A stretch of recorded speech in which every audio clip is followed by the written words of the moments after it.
पूरा हिंदुस्तान इस बजट की चर्चा कर रहा है। आज जो लंबे समय से कर्मचारियों की मांग थी 2004 से पेंशन को लागू कर दिया, डायलिसिस फ्री कर दी, युवाओं के लिए रोजगार के अपार रोजगार के साधन खोल दिए, इंदिरा गांधी रोजगार गारंटी योजना तक यहाँ तक लिए 100 दिन का रोजगार शहरी क्षेत्र के अंदर। इसके अलावा इसके साथ साथ में महिलाओं को 1,33,00,000 महिलाओं को मोबाइल एंड्रॉइड फोन और महिलाओं की सुरक्षा के लिए साइबर। राजस्थान के मुख्यमंत्री ने चौथा बजट पेश कर दिया है, किस नजरिए से देखते हैं आप इस बजट को? ये उन्होंने चुनावी बजट के हिसाब से बजट पेश किया है। जो इन्होंने पिछले बजट में घोषणाएं की वही आज तक पूरी नहीं हुई है। बीकानेर में यूआईटी को विकास प्राधिकरण का दर्जा दिया है, तो क्या मानते हैं आप पूर्व चेयरमैन के नाते? हमारे यहाँ से कैबिनेट मंत्री है आदरणीय बीडी कल्ला साहब, जो ये विपक्ष में थे जब हमारी सरकार थी, तो वो ये कहते थे कि आप पट्टों की एनओसी क्यों जारी नहीं कर रहे हो। उनके आए हुए 3.5 साल हो गए।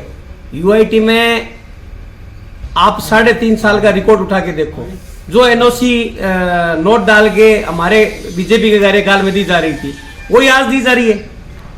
उन्होंने आज तक जो पट्टे बनवाए जो उनकी सरकार में बने वही आज तक कार्य पूरा नहीं हुआ, तो वो प्राधिकरण बना दिया, तो उससे बीकानेर में क्या होगा? बीकानेर के लोगों को तो जो बना है उसमें सुविधा मिलेगी या जब फायदा होगा तब फायदा है ना, घोषणा करने से क्या फायदा है? एक आरयूबी की घोषणा भी हुई है। घोषणा तो इन्होंने पहले फूड पार्क की भी की थी पल्लाना में, आज तक नहीं हुआ। इन्होंने 4 लाइन चारों की घोषणा की थी पिछले बजट में, आज तक कहीं एक भी ईंट नहीं लगी। घोषणा करने से क्या है, घोषणा पे अमल कहां हुआ ये आप देखो। बताइए, जो बजट पेश किया है मुख्यमंत्री ने, किस रूप में देखते हैं उसको? मुख्यमंत्री के बजट घोषणा का तो हम स्वागत करते हैं कि 1/1/2004 के बाद जो कार्मिक राज्य सेवाओं में आए थे उनकी पेंशन बहाली का जो आदेश उन्होंने बजट में दिया है, मैं समझता हूँ बहुत बढ़िया बात है।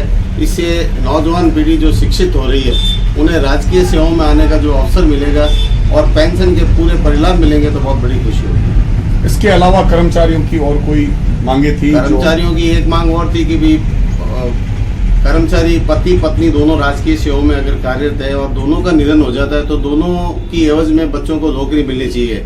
1996 में जो राज्य सरकार ने एक आदेश जारी किया था उसके पश्चात एक व्यक्ति अगर राजकीय सेवाओं में कार्यरत है और उसका निधन हो जाता है तो उसकी एवज में एक व्यक्ति को नौकरी मिलती है, लेकिन दोनों अगर पति पत्नी राजकीय सेवाओं में है तो 2 मरने के बाद 2 को मिलनी चाहिए। ये एक अभी तक लंबित है जो प्रखंड राजस्थान सरकार में विचाराधीन है। सिस्टम बहाल करने की घोषणा की है। इससे पूरे देश के कर्मचारी उत्साहित है और अन्य सरकारों पर भी दबाव बढ़ेगा और केंद्र की सरकार पर भी दबाव बढ़ेगा। अशोक गहलोत ने अपना चौथा बजट पेश कर दिया यार। इस बजट को लेकर के बीकानेर वासी इस समय हमारे साथ हैं, हम उनसे जानना चाहेंगे किस प्रकार की प्रतिक्रिया है इस बजट को लेकर के। सबसे पहले हम बात करेंगे व्याख्याता सीमा जैन से। बताइए किस प्रकार का बजट है ये? बजट में जितनी भी जो घोषणाएं हुई है, बजट हर प्रतिवर्ष होता है, एक संवैधानिक प्रक्रिया है, चाहे किसी भी राजनीतिक पार्टी की सरकार हो। लेकिन बात यह है कि बजट में जितनी जो घोषणाएं होती है वो जमीनी स्तर पर लागू हो है। इस पर अंकुश लगाने के लिए पुलिस तंत्र को ठीक करने की जरूरत है, महिलाओं के प्रति संवेदनशील हो पुलिस तंत्र। हमारे साथ पार्षद मनोज विश्नोई, उनसे जानते हैं क्या कहते हैं उस बारे में। मैं साहब, ये ऐतिहासिक बजट पेश किया है माननीय मुख्यमंत्री महोदय ने। नीट को लेके जो 62,000 भर्ती लेंगे और उसके बाद में अलग से एक जैसे एसओजी है उसको लेके अलग से एक पुलिस की सेल बनेगी जो नकल को रोकने के लिए है। और खाजूवाला में जैसे जिला हॉस्पिटल हो गया, कोलाहित में बालिका स्कूल हो गया, तो मेरे हिसाब से बहुत अच्छा बजट है और माननीय मुख्यमंत्री ने सबको खुश करने की कोशिश की है। भाजपा प्रवक्ता मनीष आचार्य हमारे साथ हैं, हम उनसे जानते हैं किस प्रकार का बजट है। मनीष जी, देखिए, मुख्यमंत्री अशोक गहलोत जनता के दिल के अरमानों को आंसू में बहाने के लिए मास्टरपीस आदमी है। पूर्व में भी हमने देखा है कि अशोक गहलोत जी 3 बजट पेश कर चुके हैं, लेकिन केवल और केवल थोथी घोषणाएं।